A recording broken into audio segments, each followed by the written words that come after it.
wrestling fans. My name is Brian Crazy, and you're watching the F and brand of wrestling and entertainment here on YouTube.com. Thanks for tuning in once again. I am back with my TNA Impact Wrestling review for May 30th, 2012. And before we begin, please check out the official website of the F and brand at FightNationWrestling.com, my new Twitter at BrianCrazy2001, and also my new channel here on YouTube, the channel that you're currently watching this video on, Fight Nation Wrestling. And please subscribe if you already have not. So we start off TNA Impact. It is the first live episode of Impact for the summer, and it is also the first episode of Impact at their new time slot. They're now occupying the 8 to 10 time slot on Spike TV. We start off the show with a lumberjack match, Sting versus Robert Roode. This match was hyped on last week's episode of Impact when the Icon Sting, the insane Icon, made his return to the Impact Zone.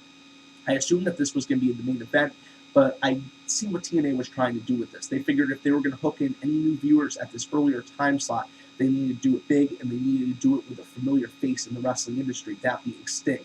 Sting has been a mainstay in professional wrestling for, over 20 years, and he is an incredible talent, and what a way to start off a live Impact. Now, did I enjoy the show? It wasn't a bad show, don't get me wrong, but there were some things about the show that I would have liked to see a little bit different. Maybe the way the matches were laid out, I would have liked to see a little bit different, but I understand some of the reasoning behind doing that. And as we go through each match, as we go through each segment, I'm going to try to give you my honest opinions. And you guys know me. I don't overly bash anything. I try to enjoy the product for what it is, and I have a lot of respect for these athletes, and I have a lot of respect for the business. I respect that these guys go out there and they put their necks on the line for us. And regardless if we like the characters, that's what makes professional wrestling so great, is we get to choose what characters we like and what characters we dislike. But the overall athlete, remember, they are playing a part. If the athlete goes out there and puts on a great performance, and he possibly can end up injured, hurt, if a move doesn't come off the right way, whatever have you, let's just respect these guys for what they do for us and provide us with entertainment. Now you guys are going to say they go out there, they make money. Do you go to work not to make money? I mean, just keep all those thoughts in mind. Then we start off Impact with the non-title lumberjack match between the insane Icon Sting and the current World Heavyweight Champion Robert Roode. This is a great match. There's a lot of back and forth action, but I do have to say, we end up finding out that there will be a title match at the Slammiversary pay-per-view. It will be Sting versus Robert Roode. And not that I don't think this is a good choice. And for a pay-per-view of the magnitude of Slammiversary, a man like Sting, a draw like Sting, is an excellent choice for the main event spot.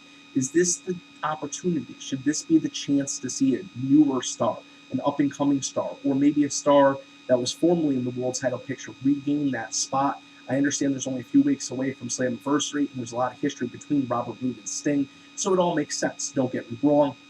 But during this match, we see all the big players down that ringside. We see the faces, we see the heels, and the faces are favoring Sting. The heels are favoring Robert Roode, There is a decent amount of back and forth action in this match, but it was a little slow paced tonight. But I understand that it is just a sample for that title match that I mentioned a moment ago. Then we see Sting hit the Scorpion and then lock Robert Roode into the Scorpion Death Lock for the second time, and this time Robert Roode taps. He's far away from the ropes. You know, he just doesn't have a very good ring position at this point, and it's the end of the story. Sting ends up picking up the win. That's when Hogan comes out and announces the huge match.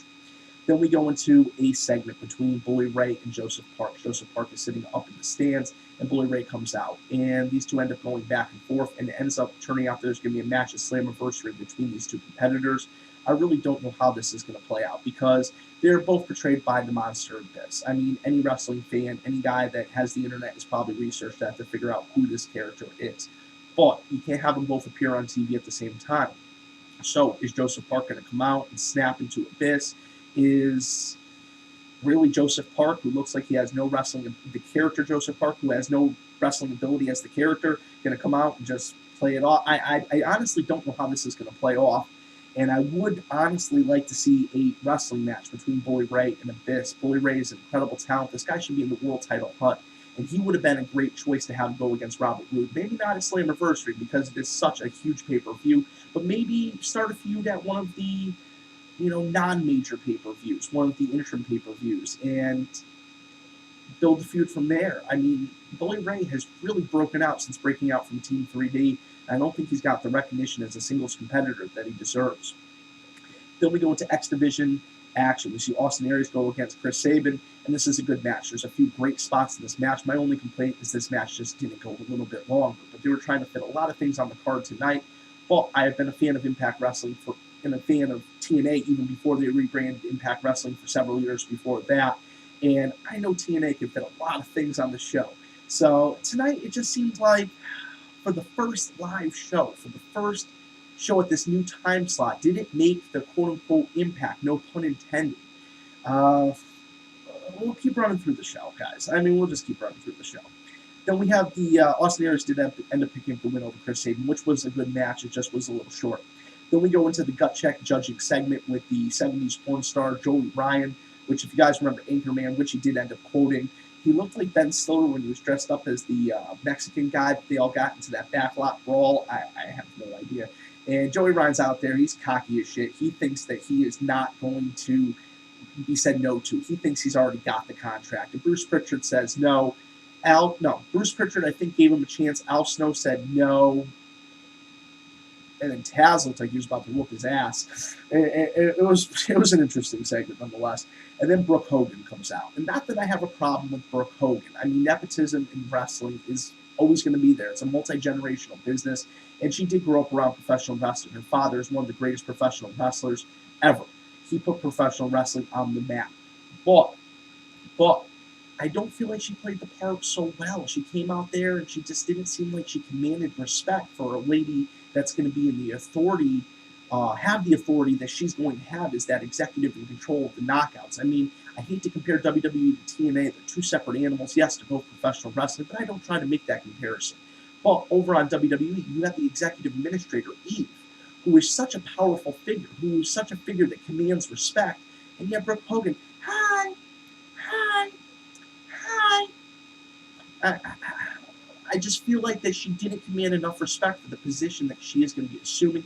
Maybe that'll change in the next few weeks. Maybe she was coming out and she wasn't trying to, already intimidate the roster. But if you're going to be the executive in charge of the knockouts, you can't be everybody's friend. You got to be in the middle. You got to be a good, reasonable boss. Then we go into TV title action. There was 4 people. You fans got to choose who you wanted to see face Devon in the television title match tonight. It was either Jeff Hardy, Mr. Anderson, Robbie E., or Rob Van Dam. The fans chose Jeff Hardy, and Jeff Hardy and Devon squared off for the television title. This was a good match. Devon looked like he had control of this match.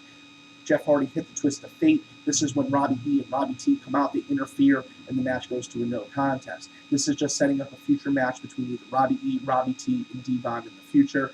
And there's been a little bit of a rift between Robbie E. and Robbie T. But Robbie T, I think, is still by the side of Robbie E. pretty firmly. Maybe if they set up another 3-way dance where these two guys have the opportunity to each win the title, we can see the rift further. I guess we'll just have to see how it plays out in future weeks. Then we go into the main event. And I was kind of curious why this was the main event. This would have been a huge contest to start the show off with. AJ versus Daniels could be very fast-paced. It could get the fans that are watching WWE right now, hate to make that comparison again, like I said, but to, wow, this is the fast-paced action that we're seeing in the main event over in WWE between CM Punk and Daniel Bryan. And we can see this is the opening match on Impact Wrestling. Wow, this is some good stuff. You know what I mean? But I understood why they did this as the main event as the segment unfolded. AJ and Daniels went back and forth.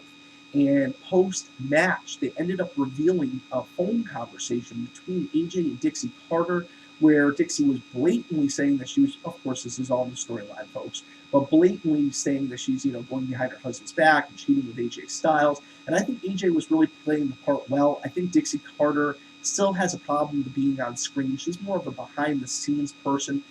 And I think she just has a hard time being on stage. I mean, some people it comes naturally to, some people have a little bit harder of the time. And I'll be honest, from when I first started these videos to now, I made an incredible amount of progression. The same with Dixie Carter. She's become more and more comfortable with her on-screen role. But honestly, she is the leader of a company, and she's saying that she's screwing around with one of her wrestlers. So I can understand where she could be a little reluctant. But I mean, we had Linda McMahon, who's the CEO of the WWE, acting like she was comatose while her husband was making out Trish Stratus. So you guys understand what I'm trying to say, I'm sure. But this was very interesting. Dixie Carter comes out after this, phone call is played, and she's like, shut it off. And I think she said, what the fuck, or something. I mean, good stuff. I mean, absolutely good stuff. It was an overall good episode of Impact, don't get me wrong, but did I feel like it impressed as much as it should have? The end sure did. The rest of the show was solid. Don't get me wrong, and that's where I'm at conflict. And me and my broadcast colleague over on F and True Wrestling, JC Styles, sat down, and we tried to support everything. We try to look at everything for the good in it. We don't try to look at the negative. We don't try to bash anything endlessly just for the sake of bashing so we can become more popular. We're not on here to make money off of YouTube. To be honest, I'll level with you guys. We made a couple $100s off AdSense in the few years we've been on here. Some people make $300, $400, $500 a month. We're on here for you guys, the fans and subscribers, to give you guys the best possible content. And I feel like with the review I just gave you, I was a little bit all over the place. But guess what? What I want to say to try to keep that level head and not, offend anybody or not burn a bridge, and then what needs to be said, unfortunately, are two different things. And I hope I found the balance within this episode, and I hope you enjoyed it. Guys, drop your comments below. Can't wait to hear your feedback. As you guys see, I had a very short script tonight, and really most of this episode was from the hip, and I hope you guys enjoyed it. So leave your comments below. Can't wait to hear your feedback for the effing brand of wrestling and entertainment here on YouTube.com. My name is Brian Crazy. Thank you for watching. Thank you for supporting the effing brand, and I'll catch you later.